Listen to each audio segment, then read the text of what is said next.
Bien, écoutez, mesdames et messieurs, bonsoir. Merci d'être venus à cette conférence de presse. Je pense qu'elle était très attendue puisqu'elle marque une nouvelle étape dans cette crise sanitaire que nous connaissons déjà depuis plusieurs semaines. Une étape attendue, celle du déconfinement. Permettez-moi d'abord d'avoir un vœu. Le vœu de ne pas vous retrouver dans la même configuration ou dans une configuration encore plus sécurisée où je serai amené à vous demander de recommencer le confinement.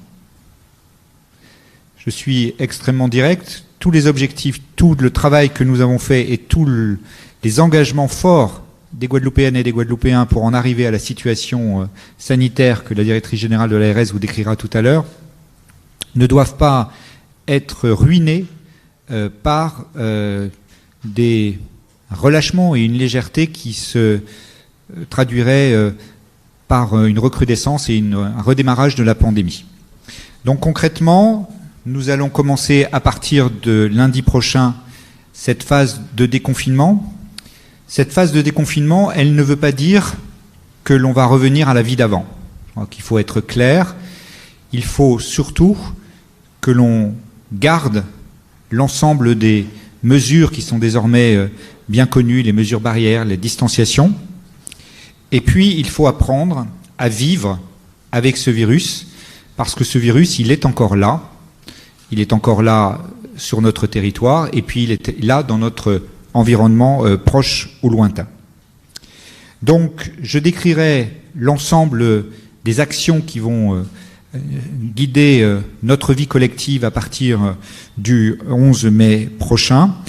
Et si vous permettez, je laisse tout d'abord la parole à la directrice générale de l'ARS qui va nous faire un petit bilan de la situation et puis des actions de l'ARS et de l'ensemble du monde de la santé dans ce contexte de déconfinement. Et je reviendrai après pour arriver sur des choses extrêmement concrètes qui concerneront nos concitoyens de Guadeloupe. Merci, Monsieur le Préfet. Donc, effectivement, le point de situation sanitaire est plutôt favorable puisque nous sommes donc un département vert. Ça veut dire quoi? Ça veut dire que vraisemblablement la circulation du virus est très fortement endiguée.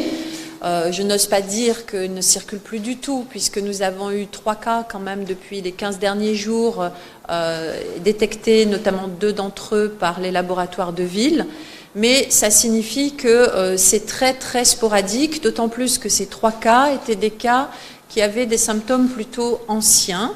Donc ça veut dire que ce n'est peut-être pas une contamination très récente et peut-être que nous avons la chance sur notre territoire d'avoir une circulation quasi nulle. Mais il est très très important pour nous de circonscrire immédiatement tous ces cas qui peuvent se révéler positifs. Et donc nous avons mis en œuvre autour de ces 3 cas des enquêtes de cas contacts avec des tests qui ont été réalisés. Et en tout cas, il est très important pour nous systématiquement d'être dans cette dynamique de conscription des cas de manière à casser les chaînes de contamination. Donc si vous voulez, c'est l'objectif réellement de la prochaine étape. C'est puisque nous avons réussi collectivement, je tiens à le dire, c'est vraiment les efforts des Guadeloupéens, les efforts des acteurs de santé qui nous ont permis vraiment de pouvoir éviter une vague qui nous était annoncée forte de l'épidémie. Donc nous devons maintenant être très prudents dans la phase de déconfinement, de manière à ne pas relancer des chaînes de contamination et à faire en sorte que nous puissions bien sûr éviter une deuxième vague potentielle. Alors pour cela, on a mis en place une stratégie santé territoriale d'action dans le cadre du déconfinement, de façon à pouvoir lutter, bien sûr. Alors, on a 3 objectifs sur cette stratégie qui a été discutée avec les acteurs de santé et les acteurs du champ du médico-social aussi, qui sont 3 objectifs. Tout d'abord, de faire en sorte de reprendre un contact avec les personnes qui ont des maladies habituellement suivies régulièrement, des maladies chroniques, de façon à pouvoir éviter, bien sûr, que ces personnes ne s'aggravent. Donc il est important pour nous de diminuer l'impact sanitaire qu'a pu générer un temps de quasiment 2 mois de confinement, même si nous avons pu utiliser des moyens tels que la consultation à distance, la télémédecine.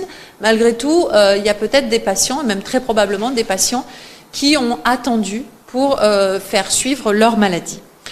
Donc pour ces actions-là, nous allons bien sûr travailler avec les professionnels de santé de ville, les médecins bien sûr, mais aussi les infirmiers ou tout autre professionnel de santé de ville, kinés, dentistes, évidemment je ne les citerai pas tous, mais qui prennent en charge les personnes qui ont des problématiques santé. Il faut absolument qu'on continue à faire une bonne éducation à la santé, qu'on explique aux gens toute l'importance du suivi de leur maladie chronique et bien sûr les critères d'aggravation potentielle qu'il pourrait y avoir.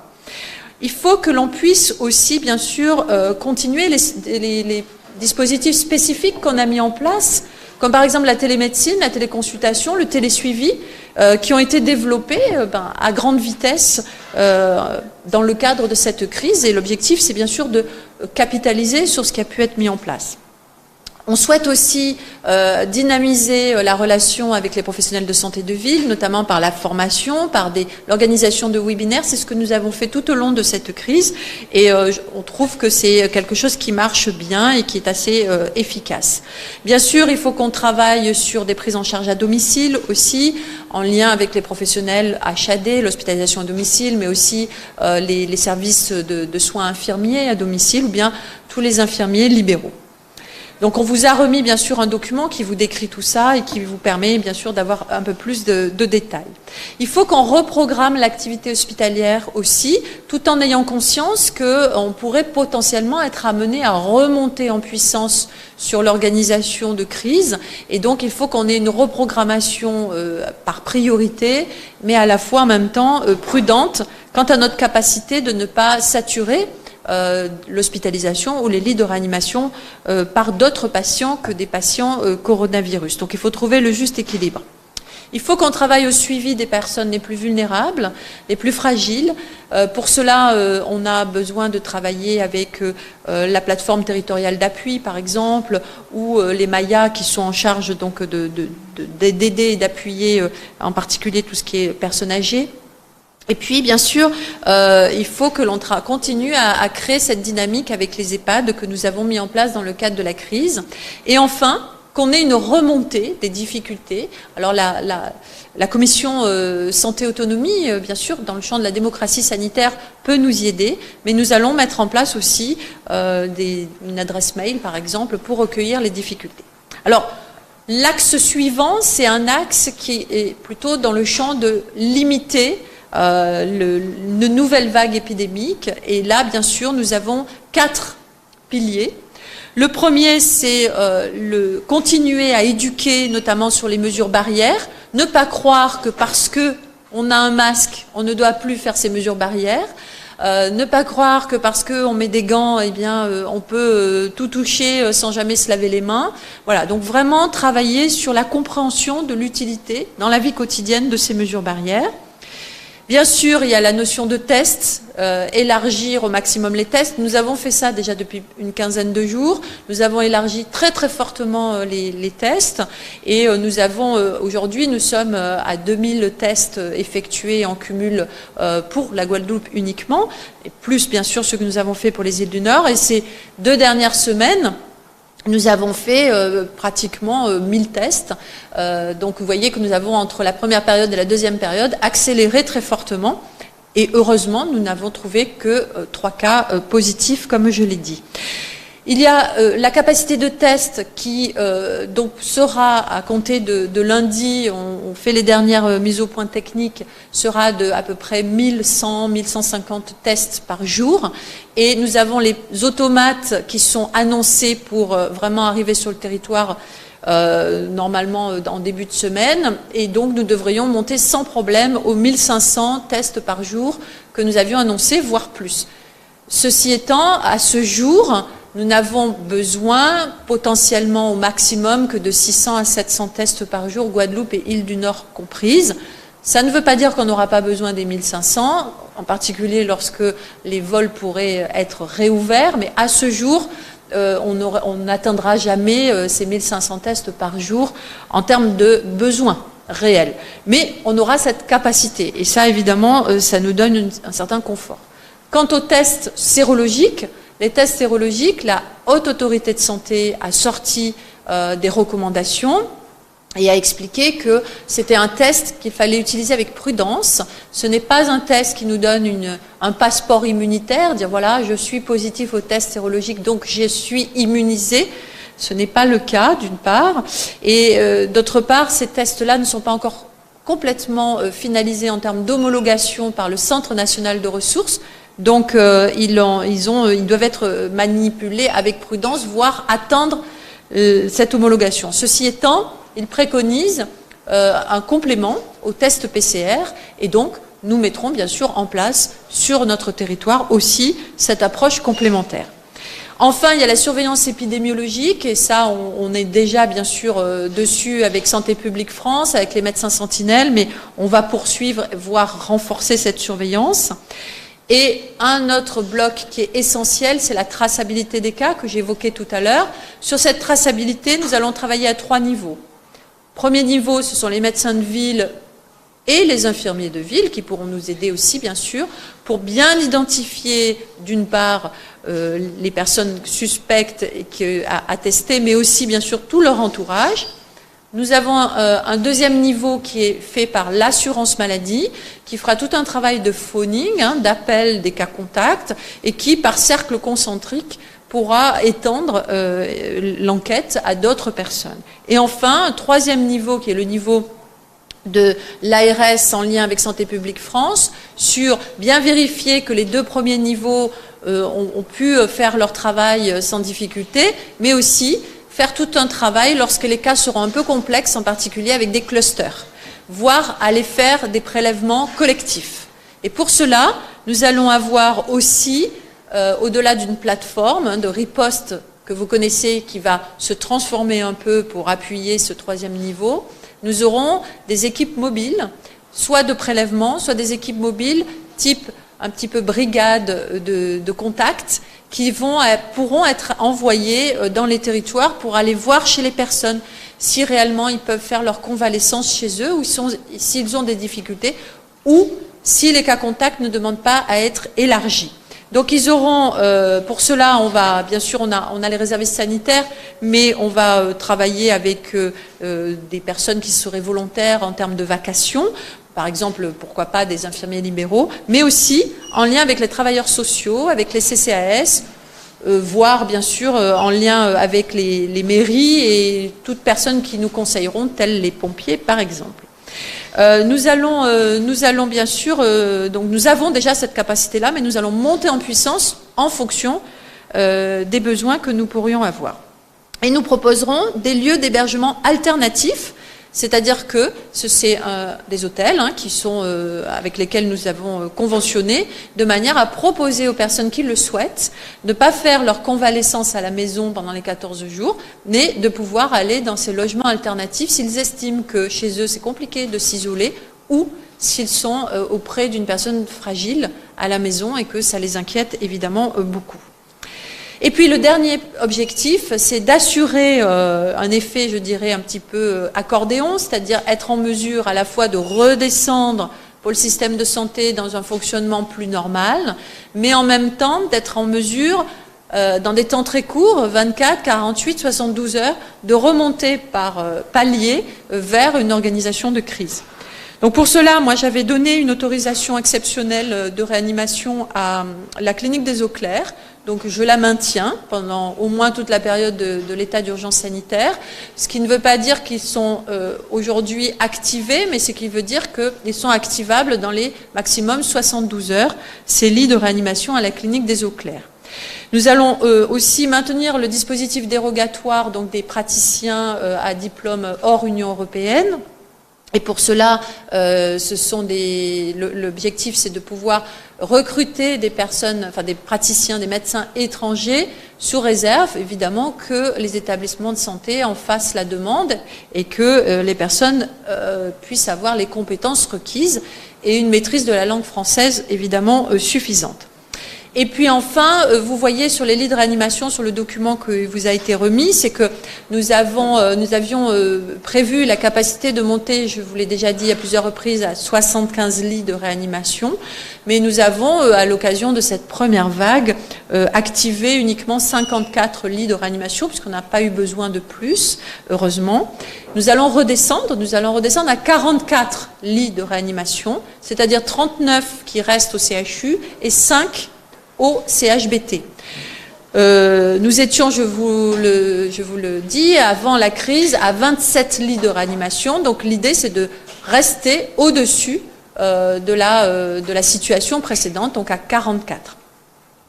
Si malheureusement nous avions une deuxième vague, nous partirions de 44 et nous passerions à 54 lits, puis jusqu'à au-delà des 75 annoncés, puisque nous avons retravaillé avec les acteurs de santé cette capacité, jusqu'à 80 lits de réanimation pour ça. Alors on va me poser probablement la question sur les respirateurs, donc autant y répondre tout de suite. Donc nous avons bien sûr recensé l'ensemble des respirateurs présents sur le territoire, et sur l'ensemble des respirateurs, nous avions pris les respirateurs d'anesthésie, des blocs opératoires. C'est pour ça que nous étions en mesure d'armer nos 75 lits, avec des niveaux de ventilation qui étaient un peu différents en fonction bien sûr des cas, des personnes. Et je persiste toujours avec le national à demander à avoir la totalité du renfort de respirateurs que nous avions demandé, c'est-à-dire encore 10 respirateurs lourds, et le national évidemment est tout à fait d'accord avec ça, de manière à nous permettre de monter facilement aux 80 qui sont annoncés. Et donc nous allons recevoir normalement la semaine prochaine 5 respirateurs lourds et les 5 autres probablement fin mai, début juin. Donc la réouverture des salles opératoires va se faire progressivement avec la réaffectation des respirateurs que nous avions pris d'anesthésie dans les salles opératoires. Nous allons bien sûr faire un suivi particulier des hospitalisations et des reprises d'activité, et puis avoir une attention particulière sur les médicaments, puisqu'il y a des médicaments prioritaires pour la prise en charge des personnes en réanimation de coronavirus, qui sont aussi des médicaments utilisés en anesthésie. Et donc il faut que, bien sûr, on régule ça de manière à la fois reprendre l'activité de chirurgie, mais en même temps avoir les stocks nécessaires s'il fallait remonter en puissance en réanimation. Pour cela, nous avons un logiciel qui s'appelle mapui.fr qui nous permet de suivre le niveau des stocks au niveau du territoire et en lien avec le national. Le national nous a ravitaillés à hauteur de 3 semaines de stock pour ces médicaments. Enfin, bien sûr, il est important pour nous d'avoir des moyens d'évacuation sanitaire inter-îles, en particulier, bien sûr, entre les îles du Nord et la Guadeloupe continentale. Et donc, l'idée, c'est de rester à 3 moyens héliportés dans la zone, donc Martinique, Guadeloupe et île du Nord, pendant la période de l'urgence sanitaire. À ce jour, nous en avons 5. Il y en a 3 de la sécurité civile, plus les 2 Pumas, mais d'être au moins à 3 dans cette période-là. Et enfin, je terminerai en vous disant que l'objectif est bien sûr de se pencher sur la notion des ressources humaines dans le champ des professionnels de santé. La réserve sanitaire continuera à être activée et continuera à venir sur notre territoire. Nous continuons bien sûr à travailler avec les volontaires pour pouvoir renforcer ou permettre aux équipes éventuellement de se reposer. Et puis, bien sûr, nous continuons à les soutenir psychologiquement avec les psychologues de riposte et de la CUMP. Et enfin, nos professionnels de santé seront bien sûr valorisés en termes de primes. Et puis, les professionnels de santé libéraux auront une compensation de leur perte d'activité pendant cette période-là. Voilà, donc j'ai été un peu longue, mais il y a beaucoup d'actions dans le champ sanitaire à mettre en œuvre. Merci beaucoup. Merci.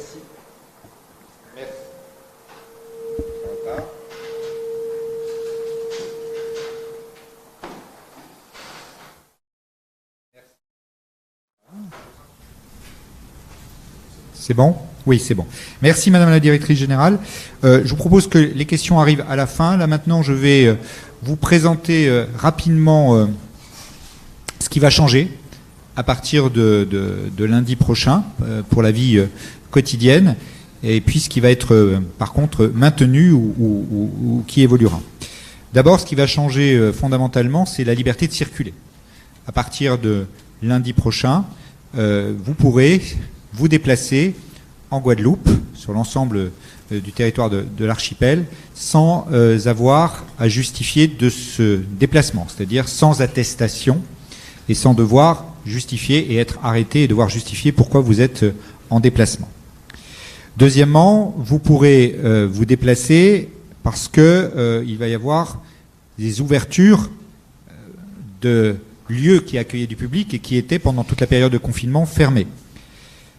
Nous avons en particulier tous les magasins autres que les magasins d'alimentation qui étaient déjà ouverts, qui ouvriront. Resteront fermés, vous le savez, les restaurants, les bars. Resteront fermés aussi les cinémas, les théâtres.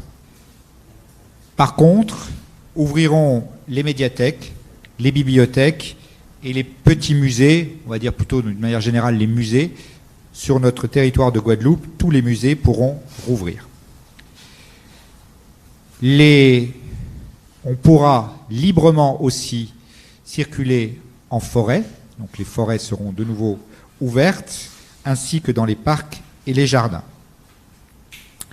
Petit point qui fait débat, c'est celui des plages.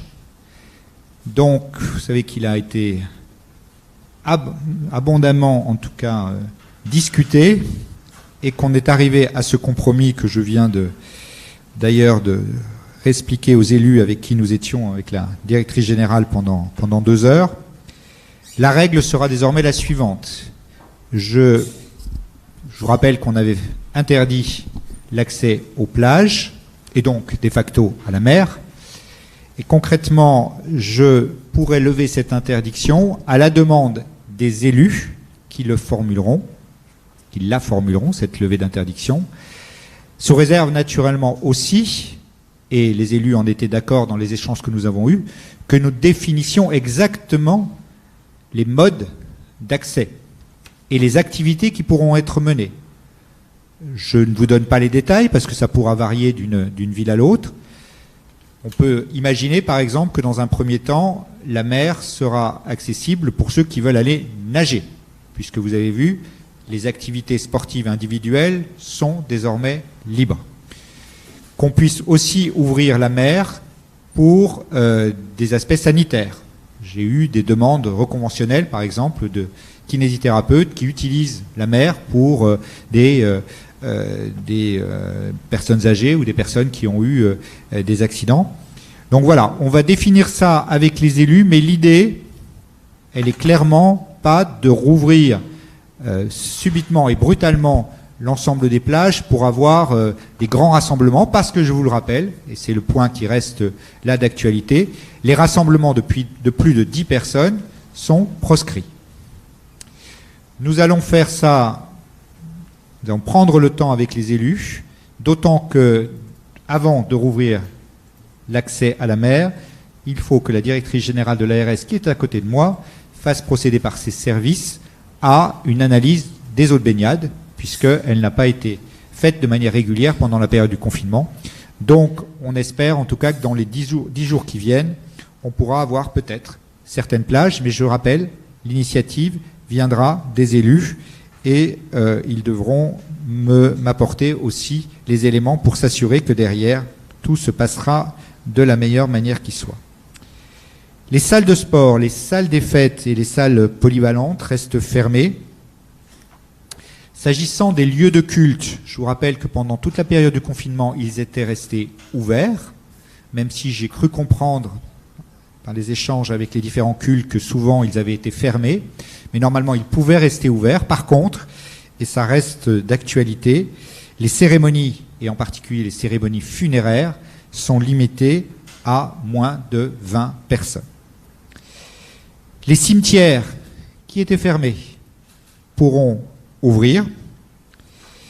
Et s'agissant des déplacements, vous le savez, je l'ai dit, les déplacements dans l'espace public seront désormais libres. Et s'agissant des déplacements en transport en commun, il faudra respecter les gestes barrières et les mesures de distanciation, ce qui supposera, dans les transports en commun, ici pour nous, essentiellement les bus, mais aussi les navettes qui feront les allers-retours entre le continent et les dépendances, que les opérateurs de transport condamnent une place sur 2, et puis le port du masque sera obligatoire à bord de ces transports en commun. Sur les commerces, je vous l'ai indiqué, tous les commerces seront ouverts, sauf les bars et les restaurants. S'agissant des marchés, je vous rappelle que pendant la période de confinement, la règle était l'interdiction générale et que je pouvais, à la demande des maires, donner des dérogations pour des ouvertures de marché. Nous avions de mémoire 6 ou 7 marchés qui étaient restés ouverts pendant la période de confinement. À partir de lundi prochain, nous revenons à la règle de droit commun, c'est-à-dire que les maires reprennent leur compétence d'ouvrir ou de ne pas ouvrir un marché, et je reprends ma compétence de fermer un marché s'il s'avérait que ce marché ne respecte pas les gestes barrières et les mesures de distanciation. Donc là aussi, ça donnera lieu à un travail en coopération entre les services de l'État et les mairies pour s'assurer de la reprise des marchés qui sont souhaitables, en tout cas, pour pouvoir écouler en particulier les marchandises. Je sais que c'est attendu par de nombreuses personnes. Les coiffeurs seront ouverts, ainsi que les instituts de beauté, mais avec un respect de règles et de guides sanitaires propres à chacune des professions et qui seront naturellement mis en place dans ces coiffeurs, chez ces coiffeurs, et instituts de beauté. Le recteur parlera après dans les questions peut-être de l'école. Vous voulez en parler tout de suite? Allez-y. Merci, Monsieur le Préfet. Simplement pour dire que la question de l'école en Guadeloupe a été évoquée largement. J'ai eu l'occasion de faire le point, mais je suis prêt à répondre à des questions encore sur les réouvertures des écoles en Guadeloupe. Mais rappeler simplement un chiffre qui a été donné par le ministre de l'Éducation nationale ce matin au niveau national à l'occasion de la présentation du plan de déconfinement par le Premier ministre, à savoir que près de 90% des écoles au niveau national vont être ouvertes à partir de lundi. C'est un chiffre très important. Et c'est plus de 85% des communes qui ouvrent des écoles au niveau national, y compris les communes qui se trouvent dans les zones rouges.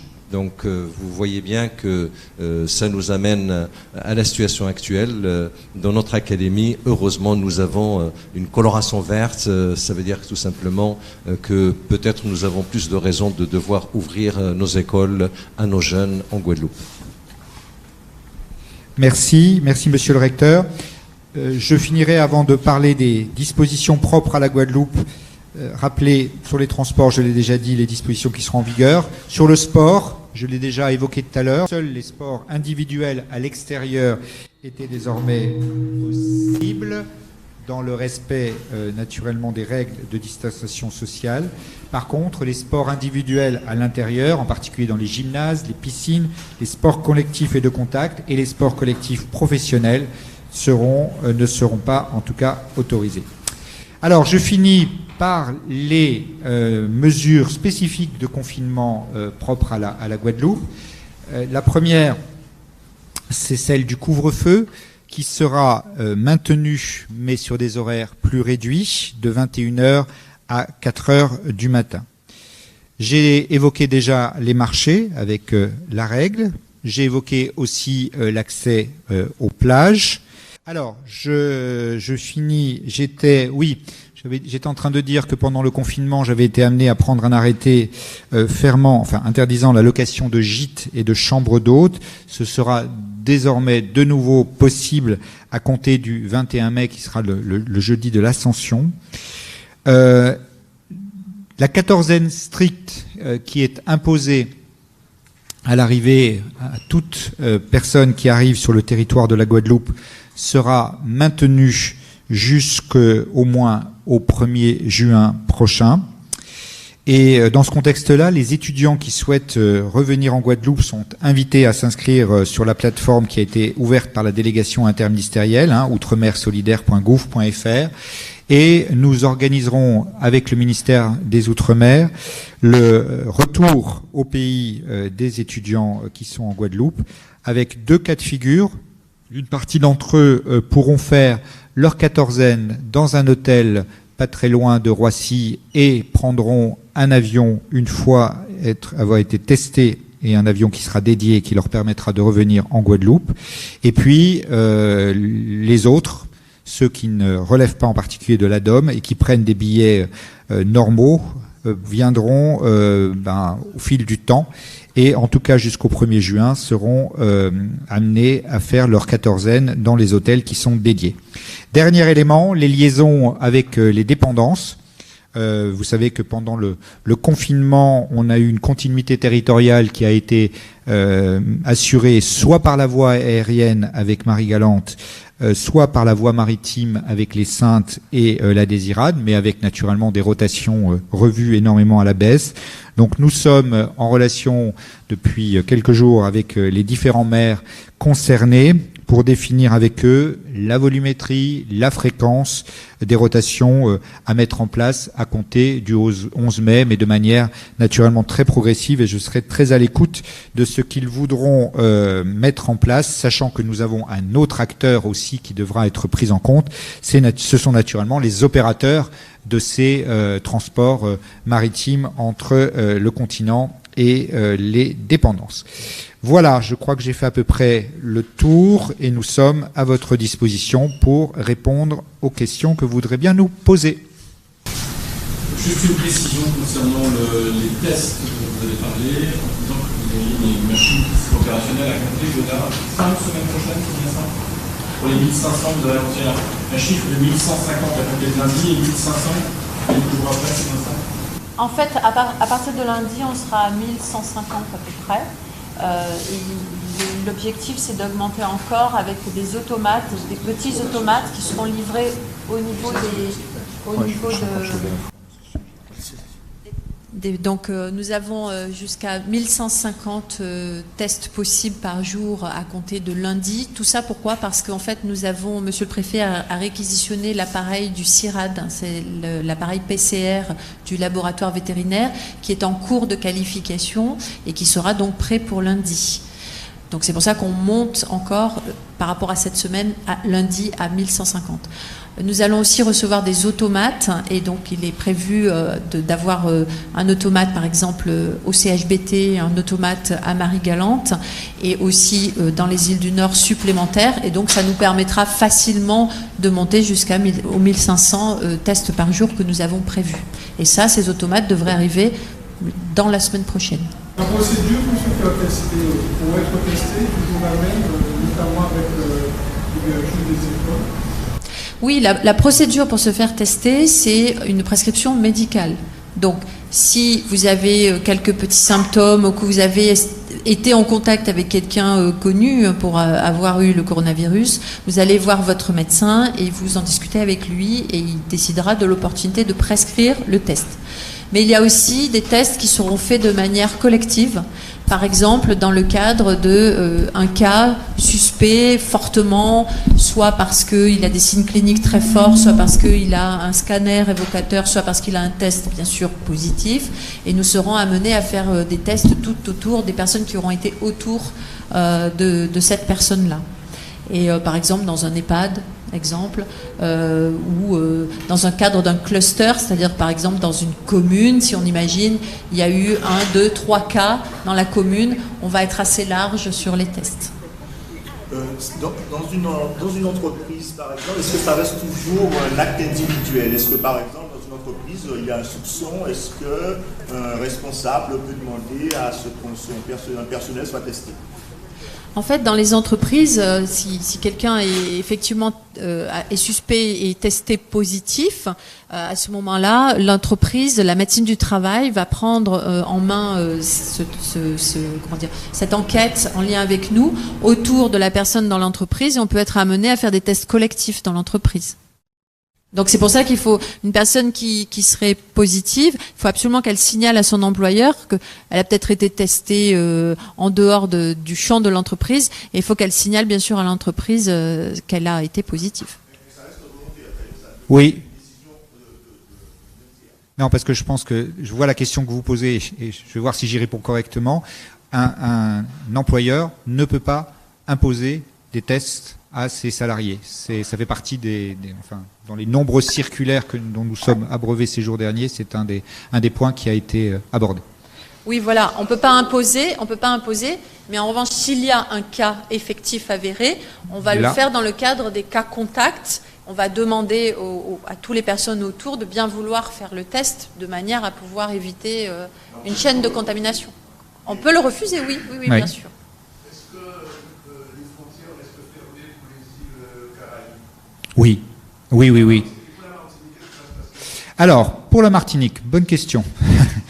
En fait, nos liaisons avec la Martinique sont exclusivement aujourd'hui aériennes, par le biais d'un avion qui, de mémoire le mardi, part de Pointe-à-Pitre le matin, s'arrête à Fort-de-France, poursuit sur Cayenne et revient le soir dans le sens inverse. Cayenne, Fort-de-France, c'est Air France.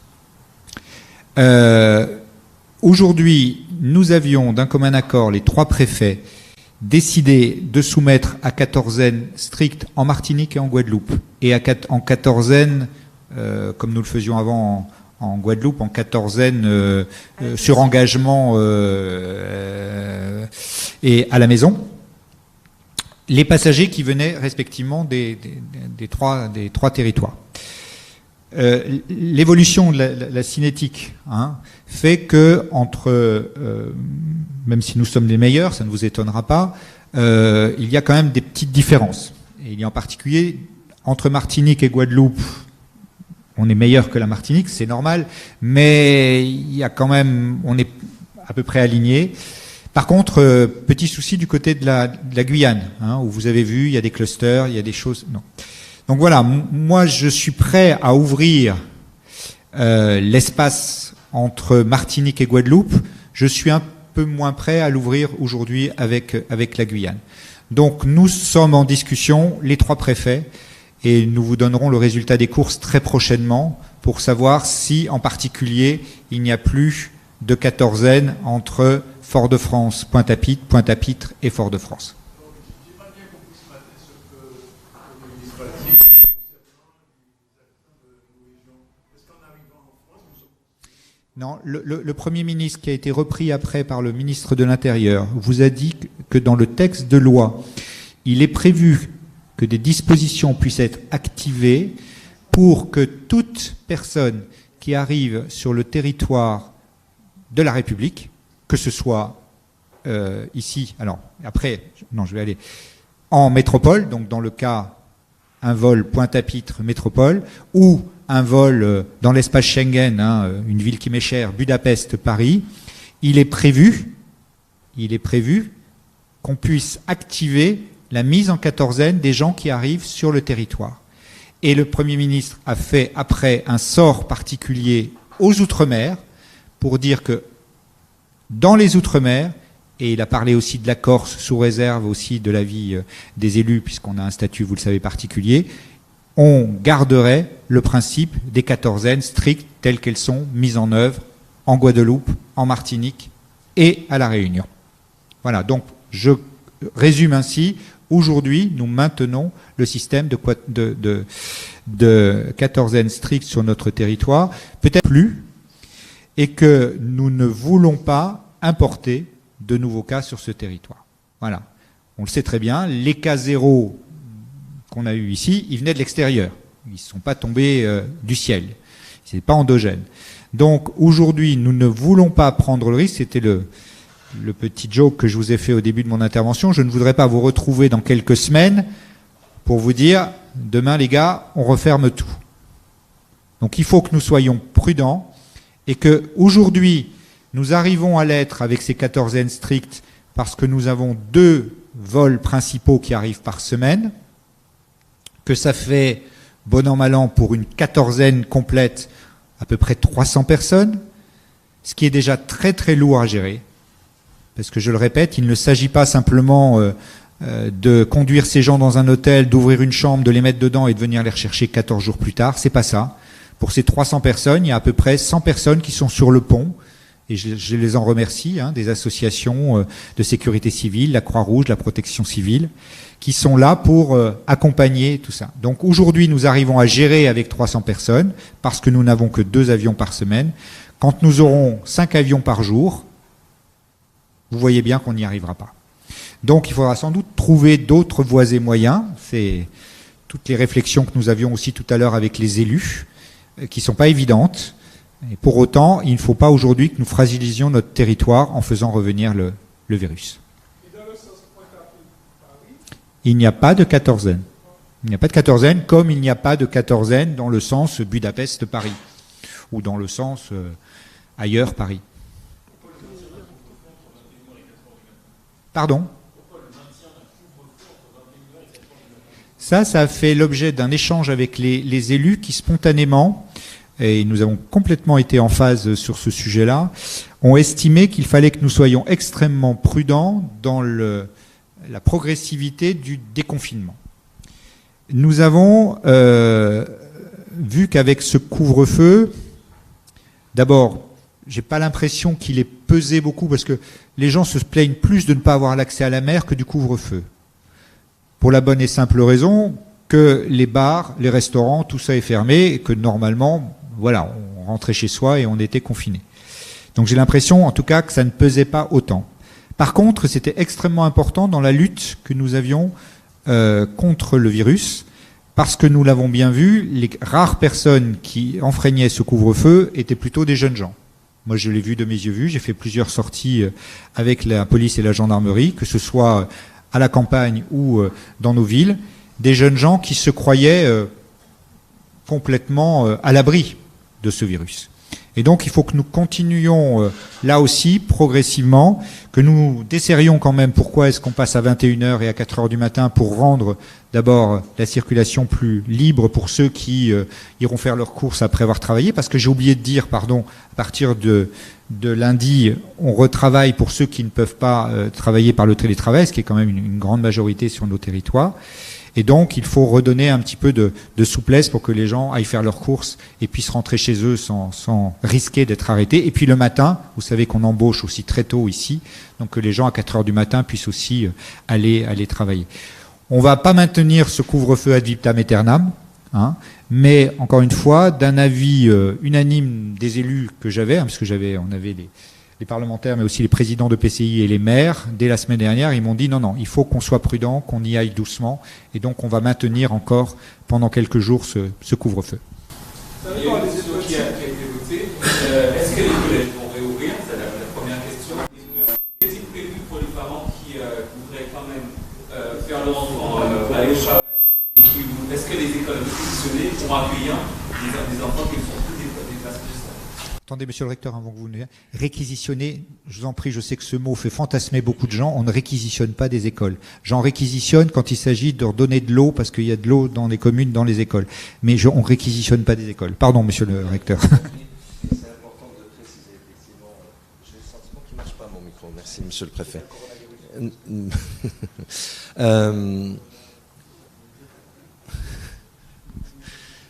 Donc, concernant d'abord, il faut rappeler qu'il y a des écoles qui sont ouvertes pour accueillir les enfants de personnel. Ces enfants, soit ils rentrent dans le cadre du dispositif qu'on va mettre en place de réouverture pour un certain niveau progressivement, ils rejoindront leur école. Soit ils ne sont pas concernés par les niveaux, par exemple dans le premier degré, ce sont les classes de grande section, de CP, de CM2, comme vous le savez, et donc à ce moment-là, ils vont rester dans ce dispositif d'accueil de ces personnels. Donc on formera des classes hétérogènes qui permettront de regrouper ces élèves. Concernant les collèges, vous savez que ce qui était prévu pour les départements en zone verte, c'est une réouverture un accueil des élèves à partir du 18 mai. La présidente du département s'interrogeait sur l'opportunité d'ouvrir ou pas, mais on a eu une réunion hier, sa décision n'est pas prise officiellement, donc je ne peux pas me prononcer à sa place, mais en tout cas, nous travaillons, comme avec l'ensemble des maires pratiquement l'ensemble des maires de Guadeloupe, au cas où un maire voudrait ouvrir, qu'on soit prêt, que l'éducation nationale soit prête. Quel est le pourcentage aujourd'hui d'ouverture d'établissements, d'écoles. Vous savez, il y a 3 communes enfin 4 plus exactement, parce que l'autre fois le décompte n'a pas été complètement correct, parce que on a parlé de 3, mais sauf qu'on a oublié la Désirade, et le maire de la Désirade avait évoqué simplement la problématique de l'eau, qui l'empêcherait éventuellement d'ouvrir. Et bien évidemment, nous sommes d'accord, le protocole sanitaire prévoit qu'en cas de manque d'eau, il peut pas y avoir d'ouverture. Donc ce matin, par exemple, j'étais, pour donner un exemple, à Petit-Bourg avec le maire de Petit-Bourg, et on a estimé à 400 élèves le nombre à 400 enfants donc sur Petit-Bourg qui vont reprendre l'école. Pas le lundi, mais progressivement. Attention, lundi c'est la pré-rentrée, donc ce sont les professeurs. Ensuite, le mardi, il y aura quelques classes qui vont rentrer, et ça va se poursuivre jeudi et vendredi. Donc ça vous donne une idée. Grosso modo, si vous voulez, on s'attend à 20% de nos élèves qui pourraient reprendre le chemin de l'école dans ces communes. Vous n'avez pas complètement répondu à ma question. Pour ceux les communes qui ne veulent pas ouvrir les écoles, est-ce que c'est prévu pour les parents qui voudraient quand même reprendre leur activité et faire leur... En fait, même les communes qui ont annoncé qu'elles n'avaient pas l'intention d'ouvrir, il y a déjà des centres d'accueil. Donc il y a une douzaine d'écoles qui sont ouvertes aujourd'hui à travers tout le territoire. Donc a priori, du confinement. Et je signale, comme l'avait fait monsieur le préfet il y a quelques jours, nous n'avons eu aucun problème ni de contamination d'élèves, ni de contamination de personnel enseignant pendant la période où le virus circulait fortement. Donc ce qui nous rassure par rapport à l'avenir. Je voudrais aussi préciser par rapport à votre demande, je suis quand même recteur de l'Académie de la Guadeloupe qui regroupe d'autres territoires, Saint-Martin et Saint-Barthélemy. Saint-Barthélemy ouvre pour tous les élèves à partir de la semaine prochaine. Saint-Martin ouvre toutes les écoles primaires à partir du 18. Quelle est la valeur pédagogique de cette année scolaire? Je veux dire, dans certains établissements, certaines communes ont décidé d'ouverture en septembre, c'est-à-dire que les élèves seront en télétravail sur la plateforme.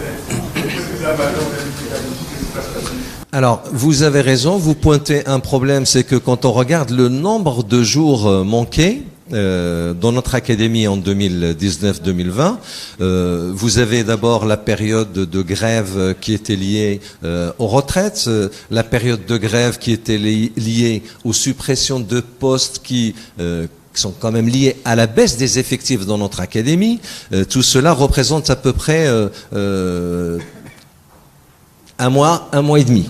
Vous rajoutez à cela des fermetures d'écoles pour cause de coupure d'eau ou encore pour cause de présence de rats. Les inspecteurs du premier degré ont évalué à 2 semaines le manque de cours par an pour chaque enfant de la Guadeloupe. Donc c'est pour cela que si on reprenait partout la semaine prochaine, on en serait à 3 mois de manque en présentiel, parce qu'il ne vous a pas échappé que pendant le confinement, nous avons mis en place l'enseignement à distance qui a très bien fonctionné pour la plupart de nos élèves, dans la mesure où il y a eu une forte mobilisation de nos enseignants. Le problème se pose dans la durée, parce que ce mode opératoire n'est pas viable dans la durée pour les enfants, parce que c'est une question de concentration, c'est parce que c'est une question d'isolement, c'est une question de sociabilisation aussi de nos élèves. C'est pour cela qu'il est souhaitable que certains puissent revenir. J'ai estimé, et je l'avais déjà donné, à près de 15% les élèves qui ne répondent plus aujourd'hui, qui sont sortis des radars qui ne sont plus joignables ni par les directeurs d'école, ni par leurs professeurs, ni par les chefs d'établissement. Cela représente près de 12 000 élèves. C'est très important. Et je ne parle pas des décrocheurs, hein, parce qu'on dit le décrochage a toujours existé, certes, mais c'est pas pour autant qu'il faut favoriser encore le décrochage dans notre académie. Et donc, pour répondre à votre question, comment sauver cette année scolaire, c'est ce que nous essayons de faire. À partir de la semaine prochaine, nous souhaitons en priorité le retour des enfants issus de milieux défavorisés qui n'ont pas les connexions Internet qu'il faut pour poursuivre l'enseignement à distance. Et puis, je l'ai évoqué aussi, nous avons le mois de juillet et le mois d'août. Nous avons des dispositifs qui s'appellent écoles ouvertes. Moi, j'ai proposé aux maires qui le souhaitent qu'on puisse renforcer ces dispositifs cet été pour pouvoir, bien évidemment, permettre à nos élèves dans un cadre plus ludique. On va quand même pas les fatiguer toute l'année non plus. Il faut mesurer les choses à leur juste titre. Et puis il y a un projet, mais on aura largement le temps de revenir sur ce projet qui sera présenté par le ministre de l'Éducation nationale. C'est le développement des colonies de vacances apprenantes. Il faudra peut-être qu'on réinvente des choses parce que de toute façon, ce mode de fonctionnement, vous l'avez bien compris, malheureusement, risque de se prolonger dans la durée. Il n'est pas certain que le mois de septembre on soit toujours au vert, il n'est pas certain que le virus personne n'en sait strictement rien, mais nous avons le devoir de nous préparer le plus possible. C'est pour cela que je tiens absolument, même si c'est quelques communes qui se lancent dans cette réouverture, c'est important qu'on puisse mettre en place des dispositifs, avoir une expérience et en tirer toutes les conclusions. D'ailleurs, avec le maire de Petit-Bourg, nous avons convenu sur sa proposition ce matin qu'on puisse faire un comité de suivi qui se réunira tous les vendredis pour faire le point sur chacune des écoles dans son académie, dans sa commune. Et moi, j'espère qu'on le fera dans les autres communes également pour voir qu'est-ce qui a marché, qu'est-ce qui n'a pas marché et quelles sont les familles qui placent leurs enfants. Je pense que nous sommes sur le point de faire la démonstration que si on apporte la garantie de la sécurité pour les élèves, certains parents qui attendent qu'on les rassure, peut-être ils vont être demandeurs de ramener leurs enfants à l'école. Il ne faut pas laisser croire que les Guadeloupéens n'attendent le déconfinement que pour aller à la plage. Il y a beaucoup de Guadeloupéens qui veulent reprendre le travail. Il y a beaucoup de Guadeloupéens qui voudraient que leurs enfants retournent à l'école. Je parle de la majorité silencieuse qu'on n'entend pas. Et moi, j'ai le devoir de parler au nom de tous les enfants, de tous les élèves de la Guadeloupe. Justement, concernant le secteur privé, est-ce que les écoles privées ouvrent ou est-ce qu'elles sont soumises aux arrêtés municipaux ou des collectivités? Alors, vous savez très bien qu'un maire peut fermer n'importe quel lieu si il a des raisons de mettre en cause la sécurité des citoyens, des élèves. Vous savez qu'il y a deux types d'écoles. Il y a des écoles privées sous contrat avec l'État, des écoles privées hors contrat. Les renseignements que j'ai aujourd'hui, c'est que les écoles privées vont ouvrir, y compris toutes, y compris à Marie-Galante, où les écoles publiques ne vont pas ouvrir. Il y a une école privée qui va ouvrir. Et dans tous les sites. On a 12. Absolument, absolument. On a 12 écoles primaires catholiques, par exemple. Je ne dis pas toutes vont ouvrir, mais s'apprêtent à ouvrir. Ça dépendra, comme pour le public, des 18 au total établissements sous contrat. Merci, monsieur le préfet, pour la précision. Sur la chaîne de décision, quand un maire décide d'ouvrir une école dans sa commune, derrière, les enseignants sont tenus de revenir travailler en présentiel normalement. Pas tous les enseignants. Ce que j'ai demandé aux inspecteurs, c'est de préparer cette rentrée dans toutes les circonscriptions, école par école. Il y aura deux types de situations. Pour les personnels fragiles qui ont des problèmes de santé où ils vont continuer à assurer l'enseignement à distance. Et pour ceux qui n'ont pas de problème de santé, ils vont assurer l'enseignement en présentiel. Mais cela dépendra aussi des effectifs. Comme vous l'avez bien compris, 20%, c'est pas beaucoup. Donc on va avoir des effectifs très allégés. Donc on va pas mobiliser tous nos professeurs en présentiel juste pour qu'ils soient présents. Mais j'espère que d'ici la fin de l'année scolaire, même si tous les élèves n'ont pas une scolarité en présentiel régulièrement jusqu'au 4 juillet, qu'ils puissent à un moment ou à un autre revenir dans leur école pour reprendre un contact avec leurs professeurs. Je pense que c'est une bonne chose pour les élèves. Et encore une fois, on a un certain nombre d'élèves qui sont quand même en danger. Vous avez entendu parler du chiffre qui a explosé des violences intrafamiliales. Et moi, je suis inquiet pour ces élèves qu'il faut absolument qu'on arrive aussi à faire revenir dans nos écoles. Qu'est-il prévu pour les élèves qui ont normalement des examens et si jamais, est-ce qu'il y a des choses prévues si jamais finalement les rentrées sont portées à septembre? Qu'est-ce que c'est? Parce que les calendriers qui étaient prévus par M. Blanquer ne pourra pas s'appliquer. La question des examens a déjà été réglée, notamment pour les examens qui aboutissent sur des diplômes. Le brevet, par exemple, ou le baccalauréat. Le ministre a précisé que ces diplômes vont être délivrés sur la base du contrôle continu. Il y aura des commissions qui vont se réunir, comme d'habitude, pour le baccalauréat, il y a toujours eu des commissions d'harmonisation, des commissions d'attribution des mentions, on va continuer de la même manière. Donc c'est sécurisé de ce côté. Excusez-moi, mais il avait précisé que les notes qui seraient prises en compte seraient aussi celles qui seraient prises en compte en juin quand les cours reprendront. C'est plus celle du mois où on devrait reprendre, il n'y aura pas ce mois-là. Vous avez raison, effectivement, il avait parlé de la période du confinement. Les notes ne vont pas être prises en compte pendant la période du confinement. Là, on va sortir de la période du confinement, donc il y aura de nouvelles dispositions pour le contrôle à distance ou le contrôle en présentiel. Je ne peux pas m'avancer pour le moment parce qu'il n'y a pas eu encore de décision prise dans ce domaine. Qu'en est-il de l'enseignement technique et technologique en particulier?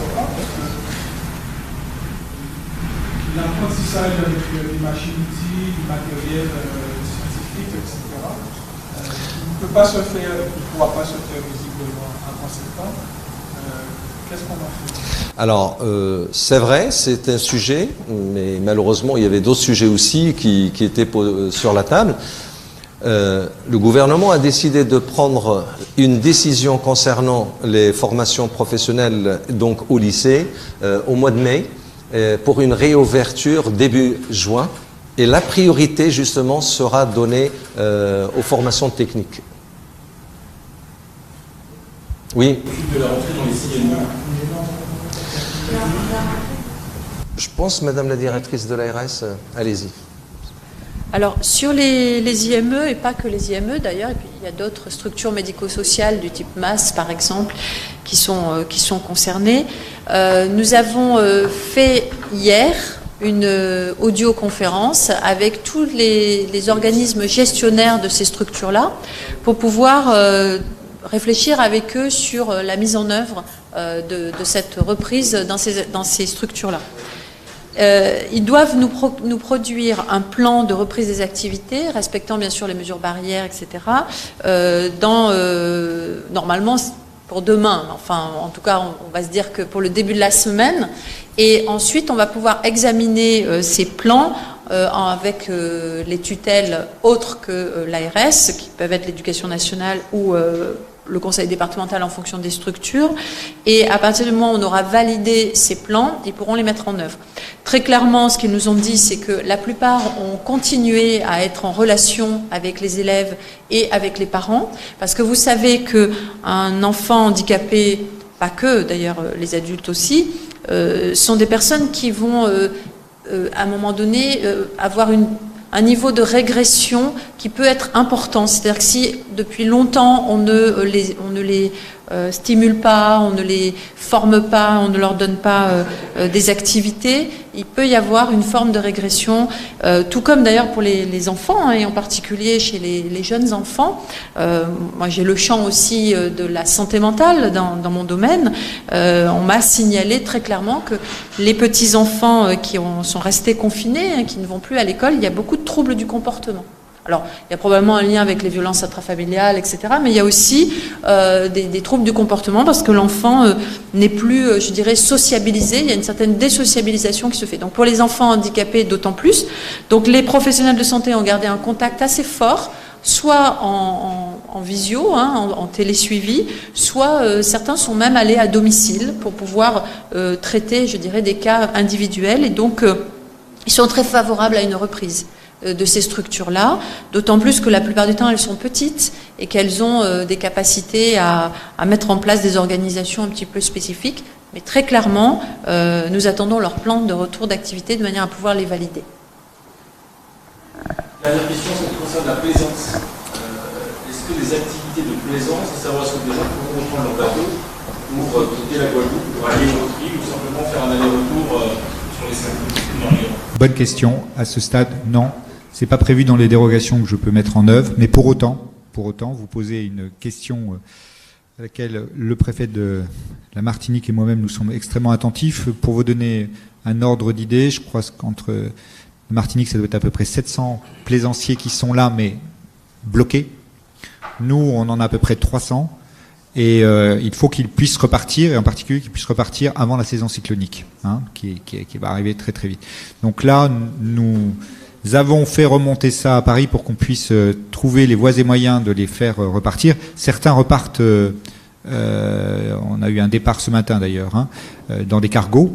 On met les bateaux dans les cargos et les gens repartent par avion, mais on sait très bien qu'on n'arrivera pas à gérer l'ensemble du stock de bateaux qui sont là. Ça, c'était la question pour les plaisanciers bloqués ici du fait du coronavirus. Et puis pour les autres, la plaisance, je pense que là, ça va prendre encore un petit peu de temps, comme je vous l'ai dit, sur la réouverture de toutes les activités nautiques. Je souhaite aussi qu'on puisse avoir cet échange avec les maires qui vont rouvrir la plage et donc l'accès à la mer, qu'on ait ça et qu'on fasse ça progressivement dans les 3 semaines qui viennent jusqu'au 1er juin. Je vous rappelle que le 1er juin sera une étape dans ce déconfinement, que moi je souhaite que ce laps de temps qui nous sépare du 1er juin nous permette de faire ce déconfinement de manière progressive et qu'on ne soit pas dans un passage brutal.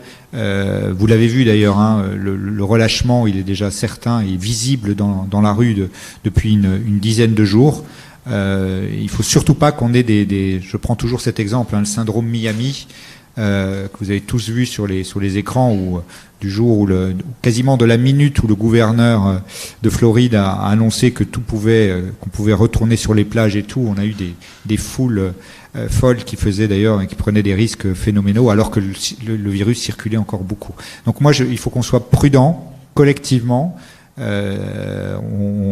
On retrouve heureusement des libertés dont on a été privé. Il faut en utiliser avec naturellement tout le plaisir, mais aussi avec la modération et garder toujours cette notion de gestes barrières, de distanciation qui doivent nous apprendre à vivre avec ce virus.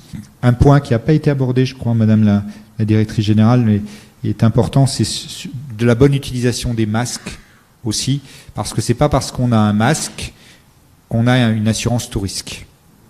Et qu'en particulier, pas parce qu'on a un masque sur le nez qu'il faut éviter et oublier de se laver les mains, éviter de se toucher toujours le visage. Donc là-dessus, il faut le répéter. Le masque, ça rassure, ça peut être utile, mais c'est pas obligatoirement la panacée, surtout s'il est mal utilisé. Question de l'agence France Presse. Oui, mais j'avais une question aussi de Moyala. Attendez. Le Memorial Act est ouvert pour moi, il fait partie des musées, oui.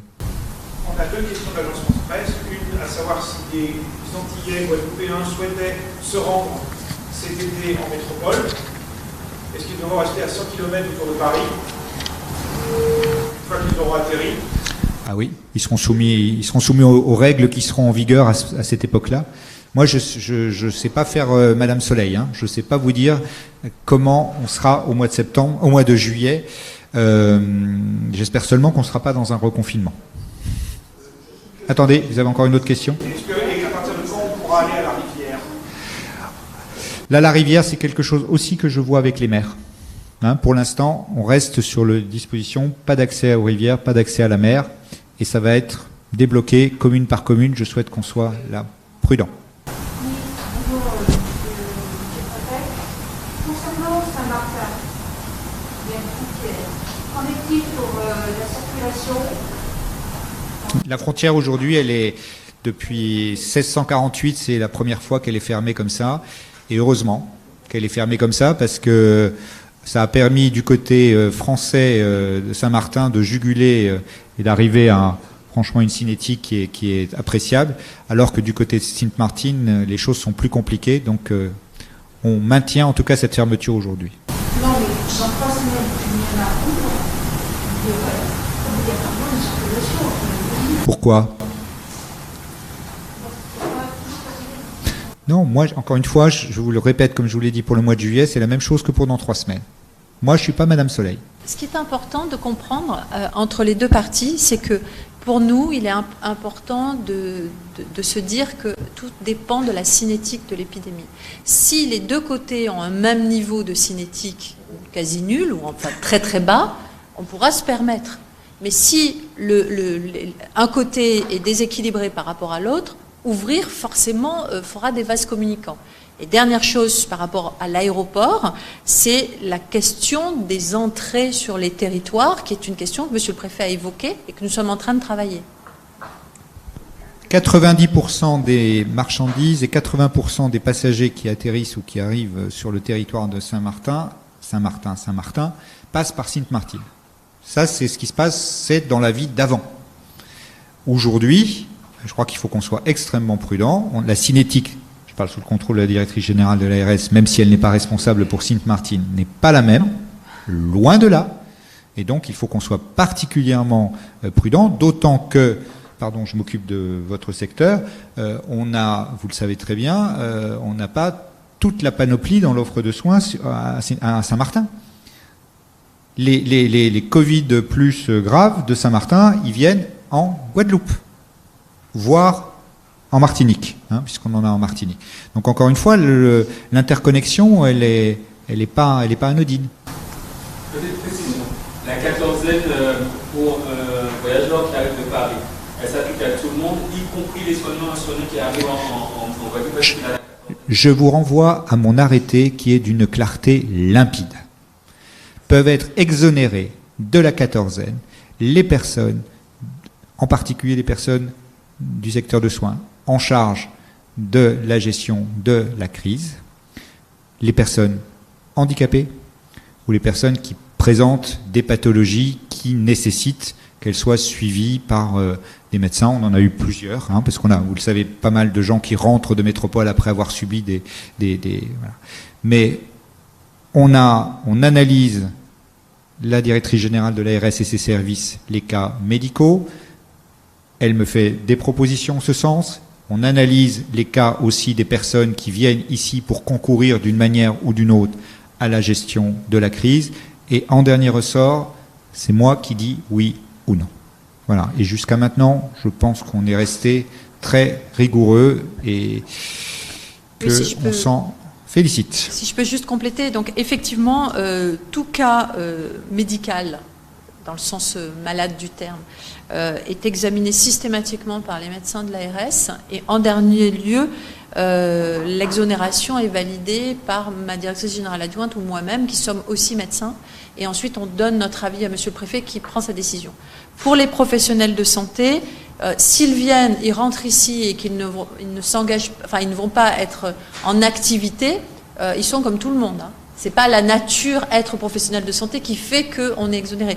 C'est des professionnels de santé qui viennent soit parce qu'ils vont revenir renforcer les équipes de nos établissements, soit parce qu'ils vont réouvrir leur cabinet. Mais comme ils sont professionnels de santé, par définition, ils connaissent très très très bien les règles non seulement les règles barrières, le port du masque, mais aussi la prudence de se faire tester si nécessaire. Il y en a plusieurs d'ailleurs qui sont rentrés, qui se sont fait tester. D'accord ? Donc, si vous voulez, on est vraiment très attentif aussi à ces exonérations de quatorzaine.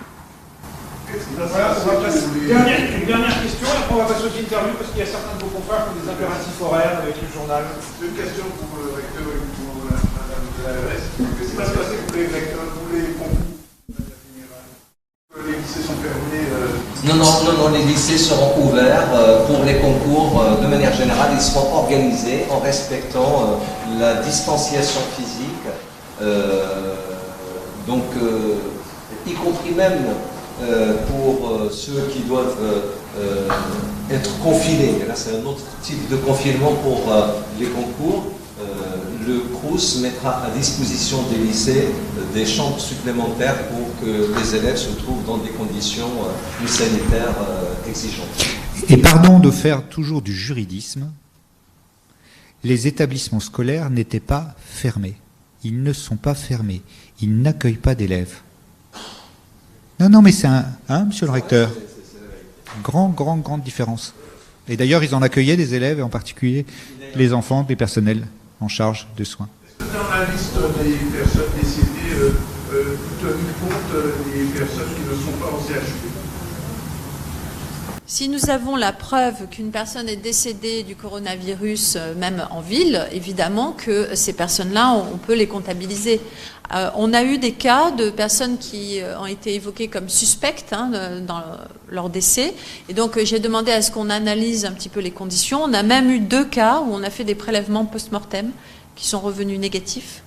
Donc, on comptabilise, que ce soit les cas ou que ce soit les décès, on comptabilise, et on l'a dit dès le départ sur ces modalités-là, les personnes testées positives, c'est-à-dire confirmées par test PCR. Ceci ne veut pas dire qu'il n'y a pas potentiellement des gens suspects, soit en termes de malades, et donc dans la première phase de l'épidémie, on ne testait pas systématiquement ces personnes, mais aujourd'hui on les teste systématiquement. Et puis sur les personnes qui sont décédées, l'objectif n'est pas de faire des tests systématiques aux personnes qui sont décédées, mais quand les médecins considèrent qu'il y a suspicion, eh bien ils l'écrivent sur le certificat de décès. N'oubliez pas qu'on a encore la dengue, aussi. Je crois qu'on le répète on l'écrit sur chaque bulletin quotidien. Je pense que la dengue, elle sévit beaucoup plus que le coronavirus. On est en phase épidémique de dengue avec, en Guadeloupe, plutôt, on a eu une tendance à l'augmentation, on va dire en mars, avril, mais aujourd'hui on est plutôt dans une phase assez stable. En revanche, dans les îles du Nord, en particulier à Saint-Barthélemy, on constate un nombre de cas en augmentation. Mais en Martinique, il y a aussi un nombre de cas de dengue. On est aussi en épidémie. Donc notre zone est en épidémie de dengue. Il faut qu'on y soit très attentif. Et le confinement a eu tendance à favoriser des contaminations. Pourquoi ? Parce que les personnes étaient à la maison alors que d'habitude ils n'y sont pas. Ils voguent à leurs occupations et du coup ils se sont peut-être fait plus piquer. Ensuite, si une personne de la famille était porteuse, évidemment, les moustiques se baladent et donc peuvent le transmettre. Et donc, c'est pour ça que c'est très important, on le disait, dans la phase de confinement, mais aussi, bien sûr, après, de profiter de ce temps pour enlever tous les gîtes larvaires de la maison. Parce que je rappelle que la dengue est transmise par le moustique domiciliaire, c'est-à-dire le moustique qui aime la maison. Et ces moustiques-là, ça vole qu'à 100 mètres autour. Donc, c'est bien, chacun, par l'action qu'on peut avoir à la maison, on peut diminuer au maximum l'impact de la dengue. Merci à tous.